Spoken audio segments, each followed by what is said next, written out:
Well, we're back for another episode of Sets and Reps. I'm here with Dr. Michael Landrum. I'm, of course, today's host, I guess, although Michael will probably do most of the talking. I'm going to be the person asking the questions because I generally want to know, because as we led into last podcast, I was concerned about trying to cut some weight at the start of this new year in 2015, and Michael has graciously attempted to, he's going to try to educate me on how to do this kind of thing. And so I know enough to be dangerous, I would say, about this topic, and so I'm genuinely interested about his take on these sorts of things, and he's obviously done a lot of research in this area, and I'm hoping he can break it down in a way that my simple brain can understand. I'm Travis Erickson.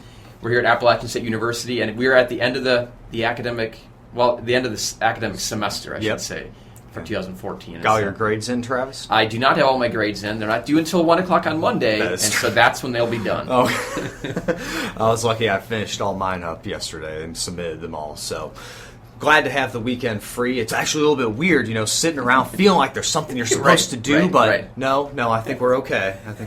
So, yeah, so one thing that I guess that I think that we might have hoped some of our students had a little bit more of that I want to talk about first is consistency.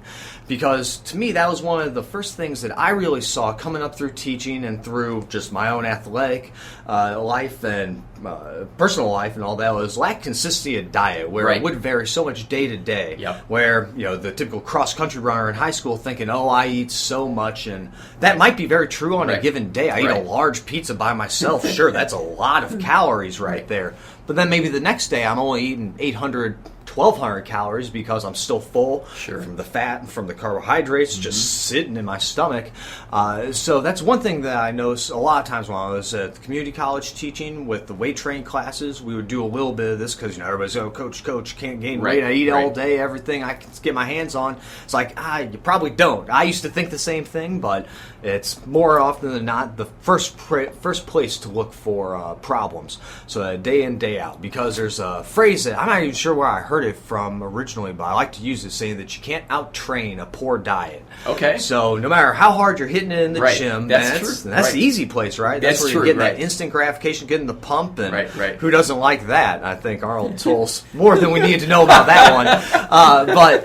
But that's the easy part. The hard part is the making the meals, packaging them up, eating them, consistently, day in, day out, and sometimes things that aren't always all that palatable, though we'll talk about perhaps some ways we can increase that. Sure, it's easy to spend money. It's hard to make a budget. Right? Yeah, exactly right. I can go in the weight room and do all the work I want to do there, but if I'm not actually fueling my body correctly, then I'm not wasting my time, but I'm not getting optimal results. Right, exactly, because it's not how much you make, it's how much you save. There you go. So, and that might be what we're looking at here, especially if you're trying to get bigger, because we need to be saving some of these calories, getting the caloric excess in here. So let's talk about the first thing that I think is the most important, and we see this in a lot of different areas now, and we've heard it for decades, an old axiom, calories in versus calories out. Right.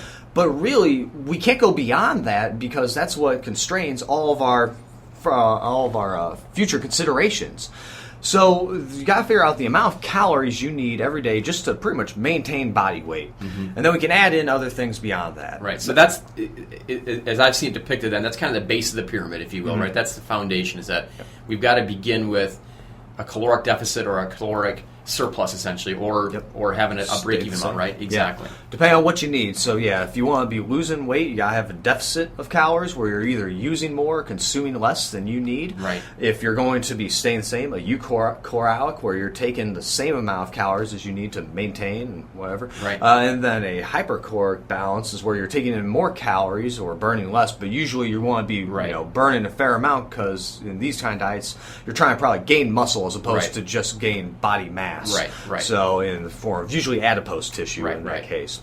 So those are usually the three options that we have, and it's hard to do multiple at the same time. In fact, I'd say not impossible.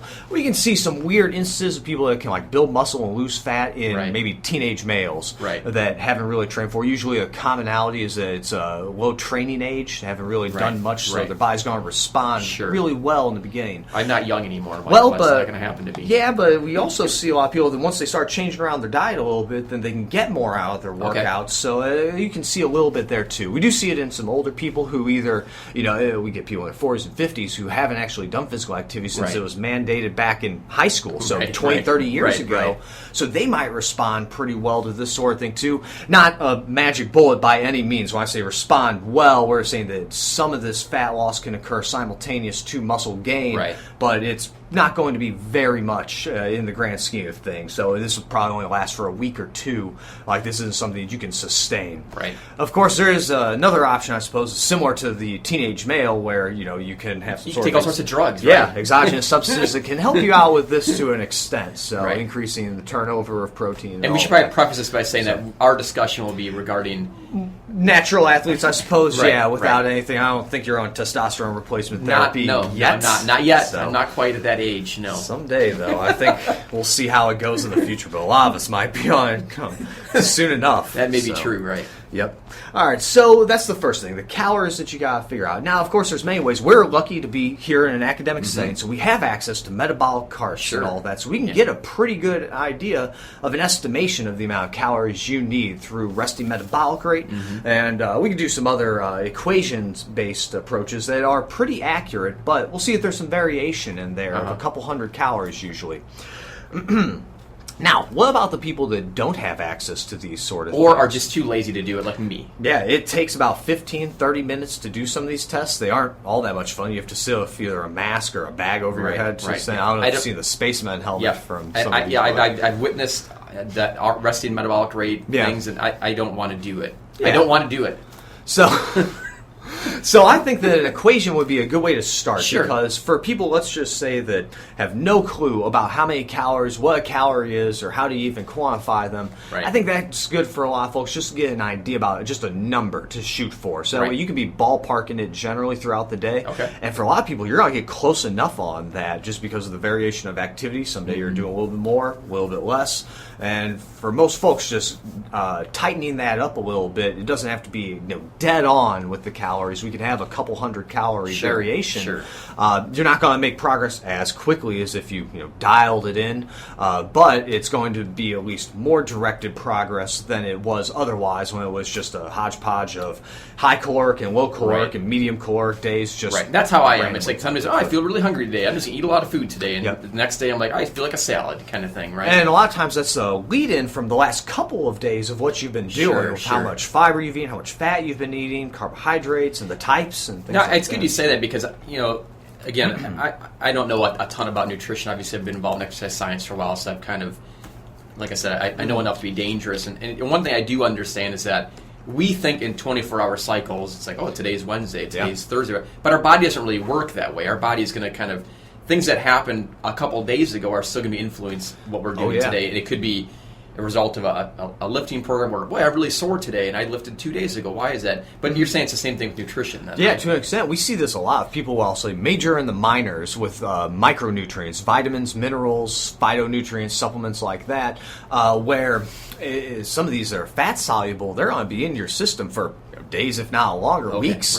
Some cases, a lot of water-soluble ones stay in there for a couple days at a time, 72 hours, maybe even a little bit more in some that can be incorporated into pathways and things like that. So what I eat or what I consume on a Monday could still be influencing my appetite and what I want to eat on a Wednesday even. Exactly so. And that's where lifestyle really starts to come into play, because that's where we see the most successful dieting changes occur, because that's, you always hear people say you don't want to make it a diet, a transient thing. You want it to be a lifestyle change.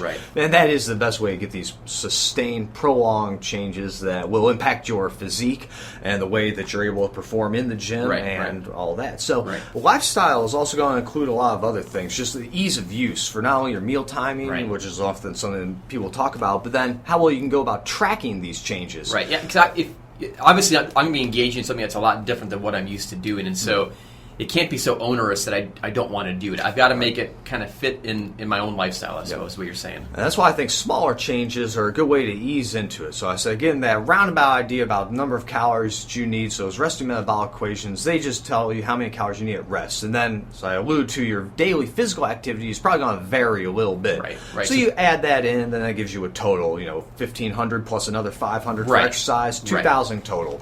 So that's what you'll be shooting for. But also, as we said, the assessment assessment of this is really difficult. You can't be going to a metabolic cart every other week. No. So scales are probably the best thing that a lot of people Sure. have, being able to track body weight that way.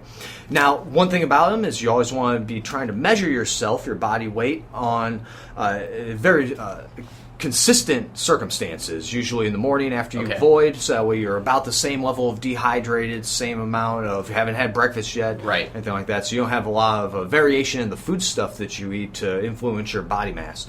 So you can go and weigh yourself that way. If you start to see yourself tracking over the course of weeks, it's going one way upwards, and you're eating more calories than you need, so that's good. And then the mirror can tell you a lot else, or you seem to get a little bit soft. You probably expect to see a little bit of that occur, increase in adipose tissue, but is it more than you want to grow at the amount of muscle and strength gains that you're getting too? So should I be weighing myself every single day right away in the morning, or how frequently should I be doing this, do you think? Probably not every single day, but every couple of days is usually pretty good. But it also depends on you and how consistent you are with your diet. If you know that you have very little variation in your dietary patterns, so you do a lot of interday variation, so like throughout the day you eat a whole lot of different types of foods, green, orange, red, purple, yellow vegetables and all that, as opposed to some people just have like their tomatoes and whatever it is tonight and carrots, and then the next day will be the green peppers, something else, which might be fine, because we were talking about it might be the accumulation over a course of days and not just one. But everybody's a little bit different. What kind of foods you like to eat, that's a big thing that I'm into, is just palatability, and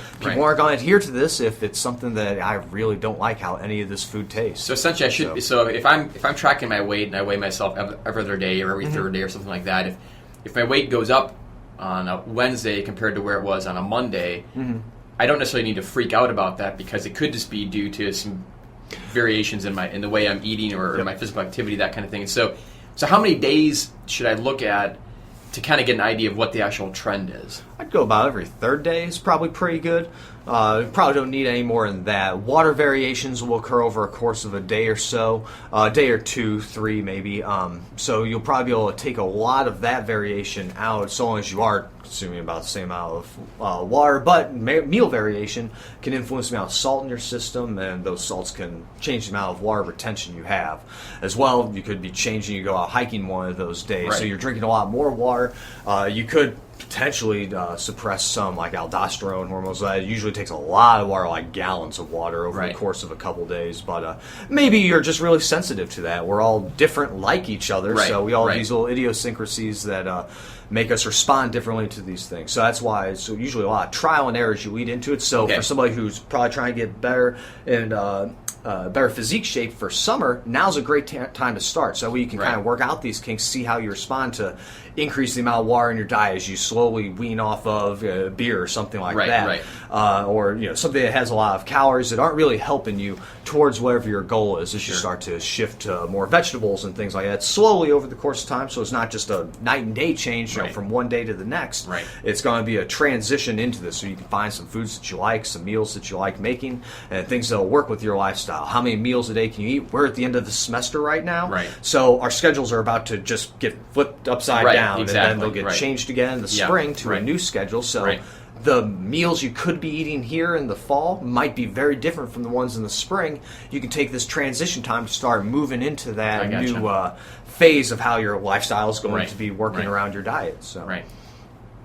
So after that, what we can start to look at, as soon as we've got calories figured out and how many you're going to need to consume, and you're tracking your body weight over the course of every few days or so, 3 to 4 days. So it's my goal, for interrupting, but so is my goal at this point then to kind of figure out how many calories do I need to consume to keep my body weight the same? Is that sort of my goal right now? Well, if your goal is to start losing weight, then we can start tapping away at that. So some people suggest to start really slow, like 100 to 300 calorie deficit, which that's not going to see a lot of movement in your overall either fat loss or body composition. But I need to have some basic idea of, based upon my normal physical activity level and what I do on a daily basis, I need to consume about 2,500 calories to keep my body weight the same. So is that important for me to know? I mean, is that sort of my first step, is to figure out what is that caloric number I need to keep my body weight the same? And that way, if I want to lose weight, I need to drop below that number, or if I want to gain weight, I need to go above that number. So is that sort of the first step then? Yeah. I'm sorry for not making that clear. That's what the RMRs and the weighing yourself and all that was about, is to get that number there, that 2,000 calories a day, 4,000 a day, however many that you need, so that way we can make that goal a reality where you're saying, okay,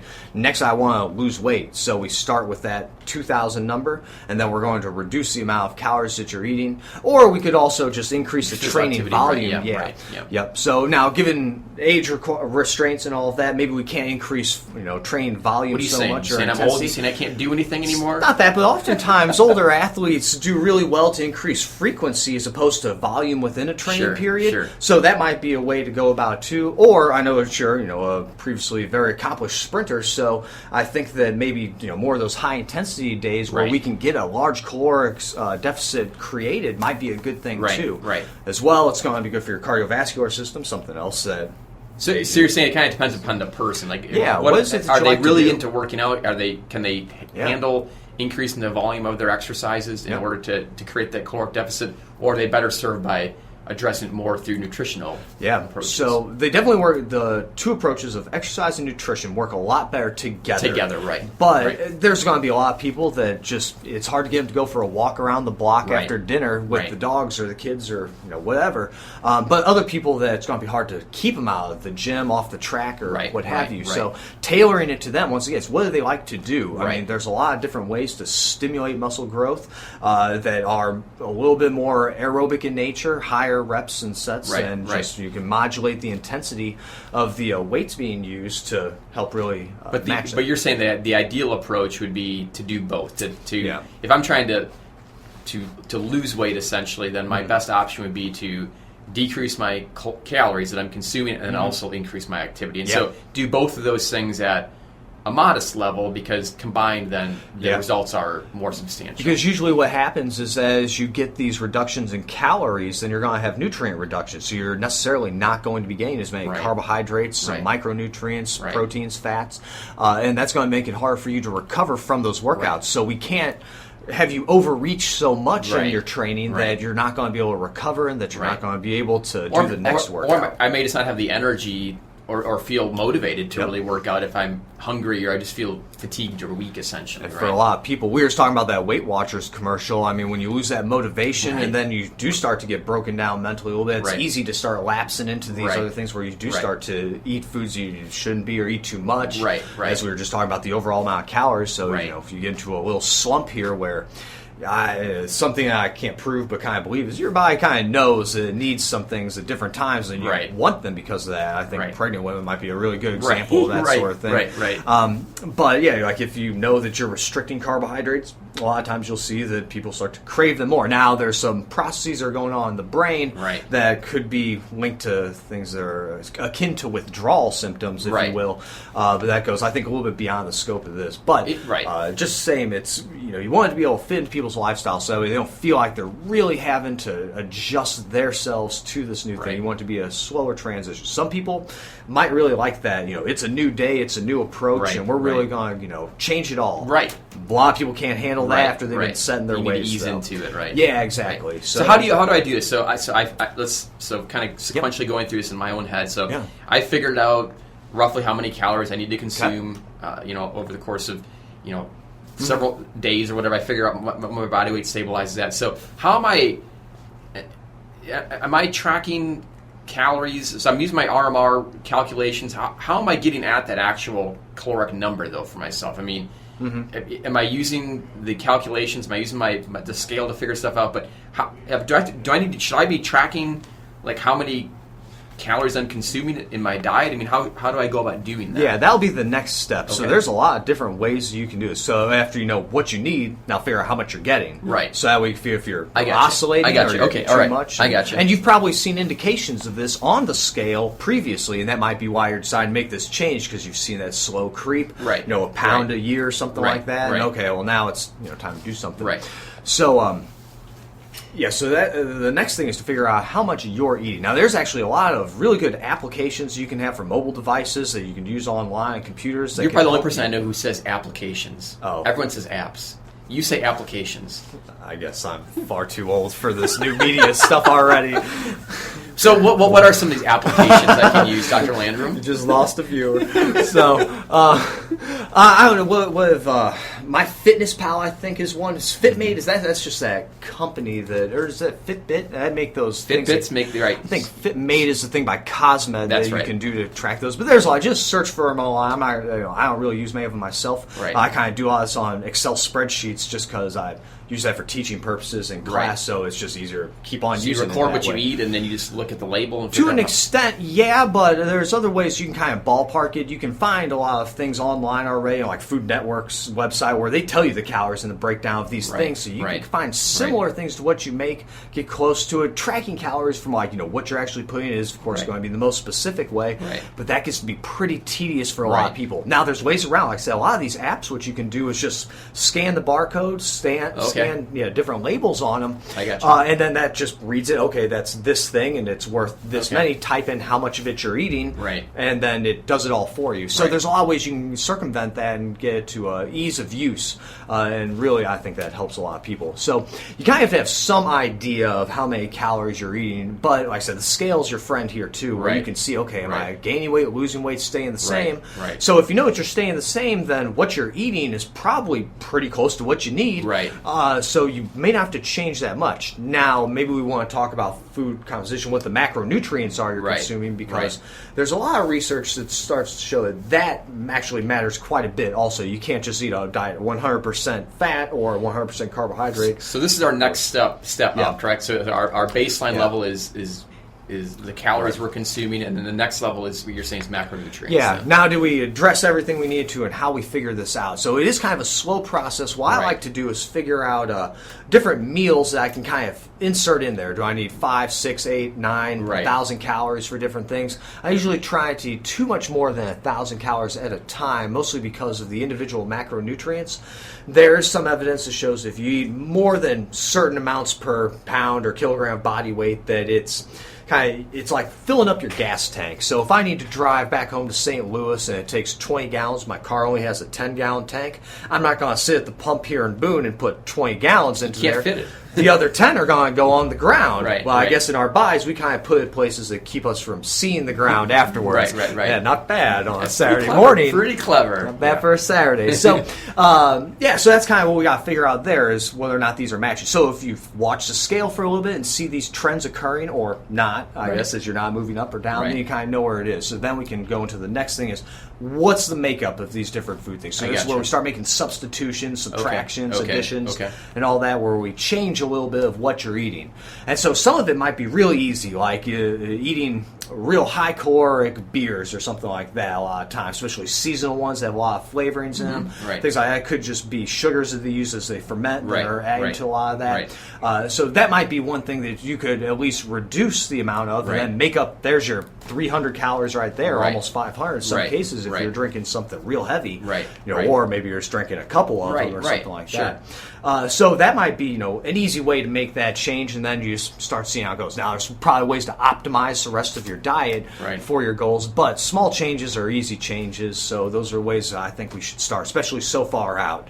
You kind of want to plan these kind of things for somebody in your shape, which isn't very bad considering other people in your age cohort, so I don't think we need... I am up for abuse this morning. Man, I think I'm just saying things bluntly, but you look pretty good for a guy your age. Trust me, I have some pretty cathartic experiences. I think I'm only about like 8 or so years your junior, and how it's going to be in the next couple of years. Me dealing with these injuries have already been kind of a rude awakening for me. So, man, actually, the last 3 or 4 years I just remember a decade ago myself thinking, oh, that'll never happen. Surely I'll stay invincible for a lot longer. Nope. 28 and something just turned off. So, stop making the adamantium in my skeleton. But for that, about 16 weeks or so is a really good period of time to allow for a great amount of fat loss, fine-tuning your diet, getting used to that new diet, and perhaps used to new training regimens. That way you can really do that. Doesn't put any pressure on you. You can make adjustments. It also allows for the occasional day where I tend to think cheat days are only given when deserved, or if you're ahead of schedule or something. But there's holidays. You got family. You got things that you're doing. We got office parties. parties and things like Right, that. right. And you don't want to be the odd person out always. You Right. want to enjoy things. Right, You want to be able right. to go to trivia night. You want to be able to hang out with your friends at the Right. brewery, things like that. Right. So figuring out how to moderate those things or what we'll be able to do over that course Sure, of time. sure. So, and we could easily do this in a much shorter amount of time if we're able to make bigger reductions like Right. 500 to 1,000 Right. calorie reduction. Right. That's where we're going with this sort of thing. These smaller ones are kind of just to ease you into the new lifestyle. Right. If you're a client and you're somebody who was trying to like get better for a sport or something, we would just go to the 500 to 1,000 Right. probably just to get them right into Rip that it. Band-Aid off and let's go. Yeah, to work kind let's of thing, just right? go to it Yeah. because that's what you're paying me for. So Right. let's do Right. this sort of thing. But as you can ease into it as you want, kind of make sure that you enjoy because if there's a layer of incentive there when you Sure. pay somebody is that you I need want to see some results. You want to get the most out of the service, Yeah. so you're going to adhere Right. to that a little bit more. But when it's just friendly advice and all that sort of thing, you don't always have to listen to it. Right, And, well, right. what's today? And then that quickly turns into tomorrow and the next day. Right. And then that's when things fall apart. So, yeah. But after we figure out all these foods you want to eat, like I said, I like to find meals that I like so I can kind of just implant them wherever needed. So for the amount of carbohydrates, things like that, and they all are about the same breakdowns of ratio. Some of them might be a little bit higher in one Right. or another, but Right. even these ratios of macronutrients that we'll end up discussing vary depending on your activity level and Sure. what you're doing. People Sure. that do a lot more distance running, things like that, probably going to benefit from a lot more carbohydrate use. Right. But a lot of athletes that do weight training are probably going to benefit from perhaps more carbohydrate than they think they need. Yeah. And maybe even less protein than they think they need. Because as we talked about these calories in versus calories out, once we have that ceiling set, Right. that 1,000 calories just to make the math easy, Right. if we're going to increase the amount of one macronutrient, it necessarily means we have to decrease the amount of another one. Right. Because you can't go past that 1,000 Right, calories. right. So if it's got to be, however much of one means it's got to be, the others have to equal 1,000. Right, so we're trying to we're thinking about the ratio essentially Yeah. of these three different macronutrients: fats, proteins, and carbohydrates. Yep. Right, and so maybe you can get into some of the specifics of that for me. It's like, what are we looking at? I mean, for someone like me who has a goal, which I think is probably common for perhaps several people are listening to this podcast. The four people that actually do listen to the Right. podcast, right? So they may have a similar kind of thing where they're trying to lose body fat while still trying to maintain at least some level of lean body mass Right. along the way. And so what are some guidelines or some recommendations that you would give me? So from the literature, we can find a couple of different ranges depending on activity levels and even some that might be a little bit perplexing when we look at them, like ultra marathon runners, for instance, and marathon runners and long distance athletes, cyclists that do multi-stage bicycle events, Right. will oftentimes have a much higher protein demand than any other athlete there is, even bodybuilders, even enhanced bodybuilders to some extent, where Really? they could be using more because the increased caloric turnover, even though a very small percentage of those calories come from protein, when you burn 10,000 calories a day, Right. that 5% coming from protein ends up being quite a large That's a number. large number. Yep, Yeah, right. exactly. Right. So, or amino acids probably be the more Right. better thing to say there. So, what we would say for most people trying to gain muscle, retain muscle, and all that, about a gram per pound of protein is going to do it for most people. More than that, we don't really see much. We even see people doing studies where it's 1 gram versus 2.2 grams per pound. So the 1 gram versus pound per kilogram Right, and all right, that right. sort of thing.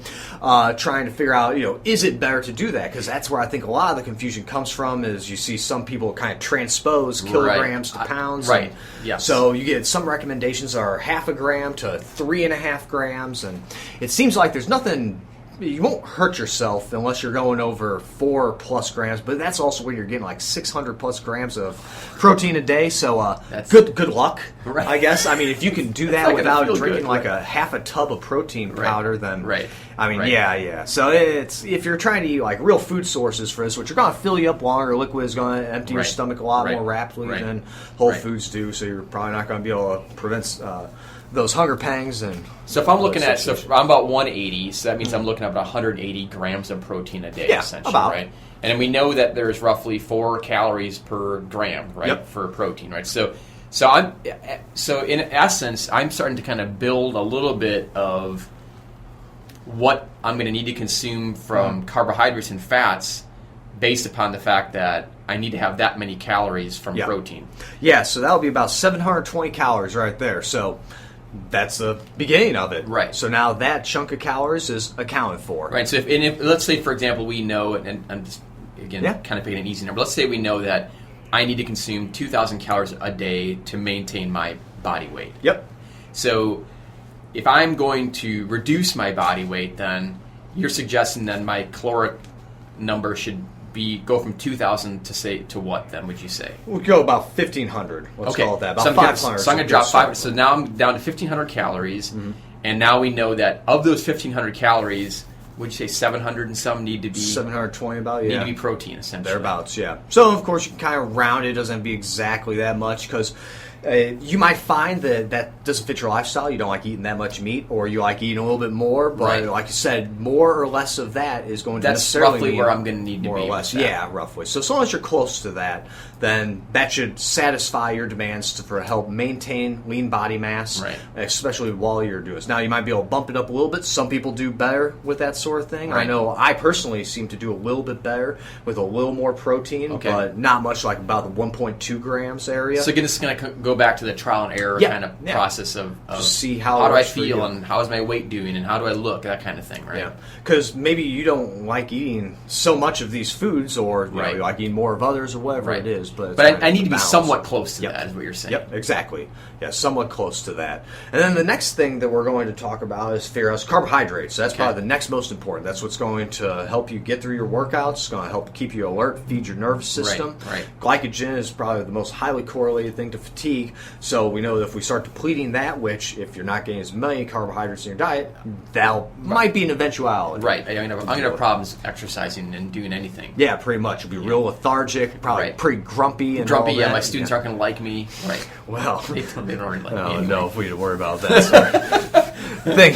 All right, it might have been something that's too far beyond repair, but yeah. So I mean, that's the other thing. So this is going to depend a little bit on training days and how intensely you're going to be training on those days. So we kind of like to match this to activity level. I always like telling students. So your protein level is going to stay roughly the same each day. Pretty much the same every single day. Because I'm not using protein to fuel those activities. No, ideally not. So because I am using carbohydrates to fuel those activities, on days in which I'm more physically active, I'm going to have to take more carbohydrates in? Then? Yeah, you can. And that might get you a little bit more out of your workouts. Now, are we saying that I'm taking more carbohydrates in a ratio with proteins and fats, or am I just absolutely taking more carbohydrates in? Absolutely. So am I taking? So if my rough goal is 1,500 calories per day, and I know that I'm going to have a heavy activity day that day, am I taking in 1,600 calories that day with more carbohydrates, or am I just changing the ratio? Changing the ratio. Okay. So I'm still sticking with that goal of the caloric goal, essentially. Yeah, usually, and that might vary a little bit. Where you could, and depending on if you're like training for a specific event for a sport, then we might have some specific days where we allow you more calories to kind of let your body rebound a little bit. We're getting to the end of a cycle, and we want you to get a little bit more out of that super compensation phase. Right. So we might give you a little more calories there to make sure that you got everything you need and all. I'm training for life, Michael. I'm training for life. In that case, we'll kind of just manipulate your fat and fat and carbohydrate amounts. I gotcha. Because for fat, the thing we put that last is because it's kind of the least important one of these. Where after you get your essential fatty acids, which isn't overall that much for the day, you know, it's a couple dozen grams for somebody about your size of different ones. Then the rest of it's just caloric buffer. I gotcha. So it's useful. We need fats and cholesterol for sex storage, steroid formation, cell membrane formation, and many other things besides. But after we get that essential level in place, then after that we can fuss around a little bit with it, and especially with our training between that and carbohydrates. So on days where you're not training, where we'll have less carbohydrate, let's call it around half a gram per pound or so, somewhere around there, half a gram-ish, then you'll have a little bit more fat that day. But fat, the neat thing about that is that it'll slow down the digestion of the food stuff that you eat. So it will make you feel fuller for longer. Satiation. Right. So it'll make you feel better, make it easier to go through your days in those cases. So that way you won't be as hungry because you're not going to be getting less calories, just less carbohydrates. Okay, so you mentioned half a gram per pound for The non-training days, yes. So so what are my so how has this changed? So on train days, well, we'll jump it up between like 1 to 1.5 is about what you see for some of them. Maybe a little bit more if you're an endurance athlete. It might be a little bit higher, but usually they just turn over so many calories throughout their training that a lot of times it's just hard to get that caloric level up to a point where they're not losing weight. I guess so. Because they do turn over thousands of calories in a training session. I've seen guys driving up and down riding up and down 321. That they're in the middle of a 20-mile bike ride, 40-mile bike ride. So they're going to be using some energy there.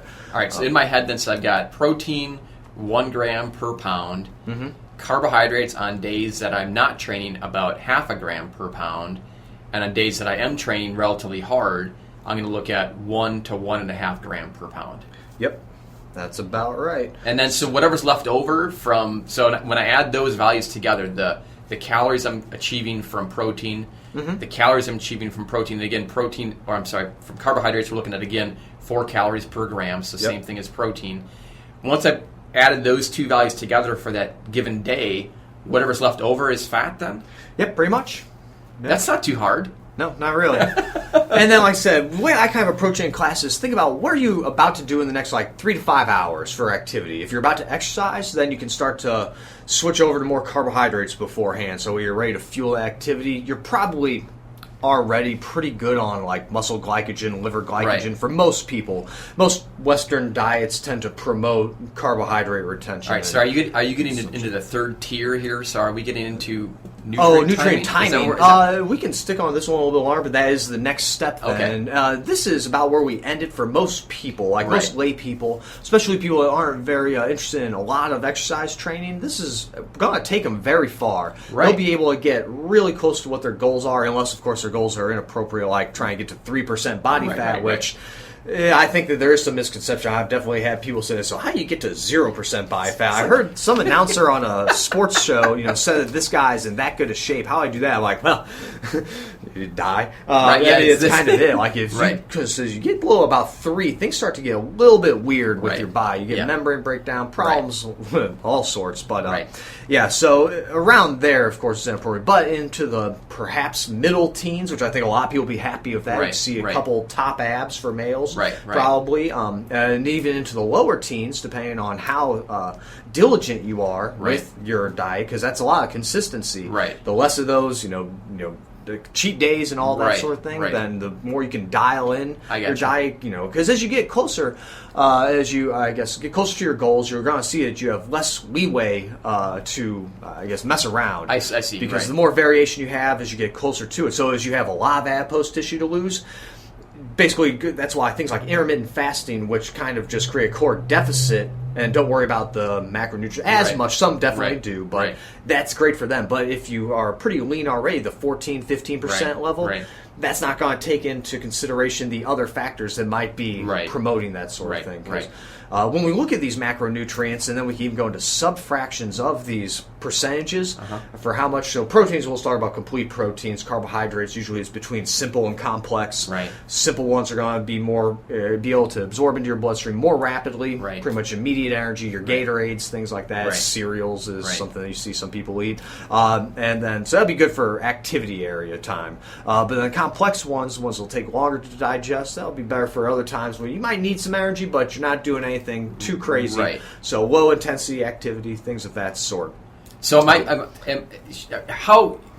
what is your recommendation for somebody? Should they really get that in depth with it? Do I need to really be thinking? How important is it for me to really think that intently about what types of carbohydrates are these calories that I'm taking in? I mean, how should I do that? In the beginning, it's not nearly as important. It's more or less just make sure that you're eating meals and things like that, so you're getting consistent with your food intake. And then afterwards, you'll start to see that it kind of naturally will progress to that, where you can't eat these full meals before a workout, so you've got to get like the Gatorades or some sort of sports drink type thing, the G2s, G3s, or whatever number they're on now. I think it's supposed to correspond to peri-workout nutrition, if I'm not mistaken, like the before, during, and after 1, 2, 3. But I mean, it's kind of like that, where you can't eat these whole meals right before you go and work out. Maybe a couple hours before, but you'll find that you can't do that as you just lead into, or during, of course, or anything like that. Or maybe even afterwards. I know that there's a lot of runners and cyclists that have a hard time eating eating like whole food directly after a workout. Right. So you may have to wait about an hour, and in that meantime, you want to replenish glycogen. You want to support an anabolic environment for your muscles to grow.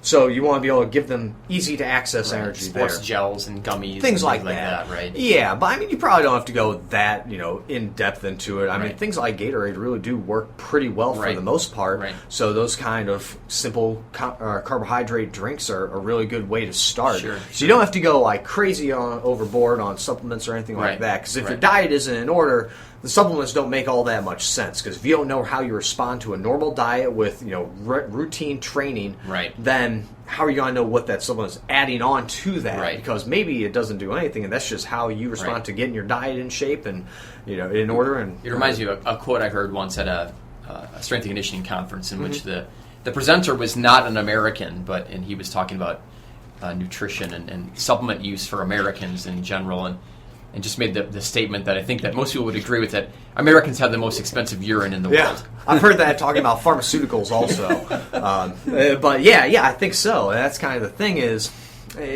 how do you know what that's really giving you? Right. Those are supposed to be in addition to what you're already doing to get the added boost. But if you don't know how you respond to just training 5 days a week or 3 days a week for more than 2 months at a time, it's really hard to say how much of those are giving you, or how much of a benefit those kind of supplements are giving you. Sure. There's definitely some that work, and there's definitely some that don't work, but there's a whole lot of them in a gray area that maybe they do, maybe they don't, but you can't experiment on yourself unless you already have this baseline measurement. So when everything's already in flux like this, you're changing your diet around the calories you're consuming and all, it's usually best not to add those in unless you've already got this, nailed down for a few years. Just like we would tell people that are considering to get on steroids or something, like, don't do that until you've already got like years of good training, of good diet in order, because otherwise it's not going to do as much for you as it could. And if you're going to make that jump, you want to get the most out of it, especially from what I understand. That first cycle is just,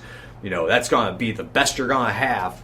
So get the most out of that. And it doesn't do that. It doesn't help when you're, trying to take it as a quick fix as opposed to a way just to take yourself to either keep yourself in the game or take it to the next level. So let me make sure. So my assignment essentially for myself then is, step one is I need to figure out how many calories I can is the number to maintain my body mass. So the way that I'm going to do that is I can do some basic RMR calculations.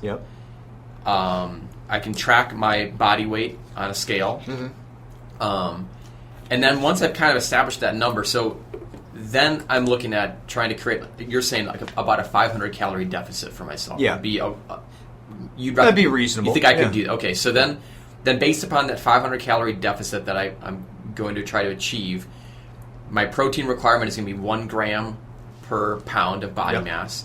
And then the number of carbohydrates I'll take in on a daily basis will depend upon what kind of training I'm doing on that day. And so I need to kind of map out my schedule a week in advance, essentially, and kind of know this number of calories I'm taking, this is what's going to come from protein, carbohydrates, and then the number that's left over after I've deducted the number of calories coming from protein, from carbohydrates, then is going to come from fats. And so that's my initial step, is to create that plan for myself. Then. Pretty much, yeah. And you can make it one step easier. Instead of doing the hard and light training days for carbohydrates, you split the difference, call it 1 gram. I gotcha. Do all that. So, I mean, that just takes a step out of it. Right. Like I said, it's not going to be the most optimal, but it's definitely better. It's that baby step you're talking about. Exactly. That kind of first initial. Because that's just one less thing to keep track of, which means that it's just one bit easier. So you can kind of ease into it. So the hardest part of this process, it seems to me, then is going to be that whole tracking how many calories I'm actually consuming. So I've got to find a way to make that relatively easy on myself. And so you're suggesting then is kind of have some set meals in mind, where I know that when I eat this meal, it's this number of calories and it's this percentage of carbohydrates, fats, and proteins. And so when you start to kind of build a library of those sorts of things up, right? Exactly. Yep, exactly. And then you can have all, pick your favorite foods, I think. That's always the best way to go first. So I've been recently working with some pasta carbonara to figure out how to make it less fatty, because it's got the way I used to make it, or at least was taught how to, have heavy cream sauce, but it's way too much right there. I mean, that's definitely going to stick to your ribs. So try and transition to an egg sauce instead, increase the protein content a little bit. bit Sure, and all that, sure. but it's still a little bit fun. I enjoy that kind of thing, like messing around trying to figure out how to dial these things in a little bit, but not everybody does. But that's kind of the fun of it, is you get to experiment a little bit. So some people don't have the time for that, but then I guess if it's important, you can always figure out how to make the time.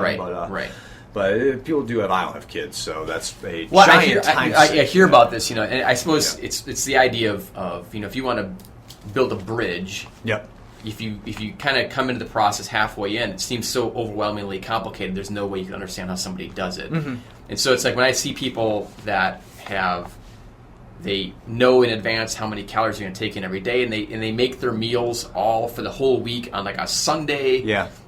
That's building that. That's looking at that bridge building at the halfway point. Yeah. So I may eventually get to that point, which seems crazy to me right now. Yeah. But I might eventually kind of work my way to that point, because it's a natural.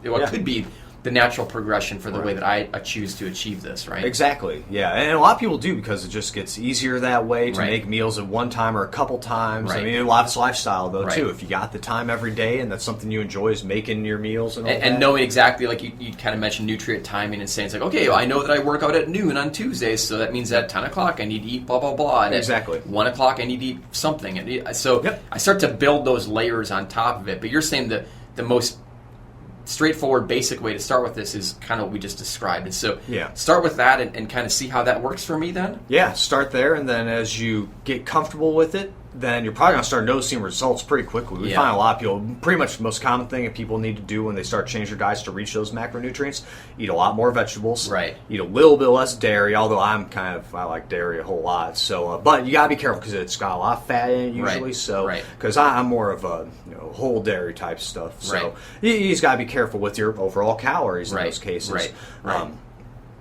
So, yeah, those sort of things. Eat more vegetables, eat a little bit less dairy. Probably breads or something. A lot of people kind of go a little bit too far on. Just carbohydrates in general, because you get them. It's so calorically dense, right? Easy to get them, yeah. And there's a lot of things, like especially at restaurants and all that. But, salads go a long way in the meantime. So, ordering a big salad. You don't see enough of those on the menu nowadays. No, not at all, no. So, but yeah, so I mean, you start to see those little changes, and those are what we've been hearing ever since health class way back in high school. Right. But I mean, it's those kind of those smallest tweaks you can make, and pick a little bit leaner cuts of meat. Usually, it's just another way to kind of remove some of that fat from our diet. Because later on, we can expand on these topics in other segments where we'll talk about why you probably don't want to eat a whole bunch of fat and a whole bunch of carbohydrates at the same time. And I think I think that's the layer that we can address in a future podcast, certainly, because it's overwhelming to me just thinking about what I've got to do. Even though for you it sounds like, oh, this is pretty basic. It's, well, you just do this. Well, for me it's like, well, this is. It's like I don't even balance my checkbook. So for me to even go and try to write down what I'm eating and kind of take that's a big step for me personally, because I just kind of go by, well, I feel pretty good, I must be doing okay. And that's why we see so many diets like the one I've just proposed, where you do track these things, fall apart in the beginnings, because that tracking is so difficult. But why you see other ones where they just tell you the type of food, like, so for Weight Watchers, for instance, one that works really well, where I think it's like vegetables and fruits are free points. It goes on a point-based system. And then like other ones are worth varying amounts.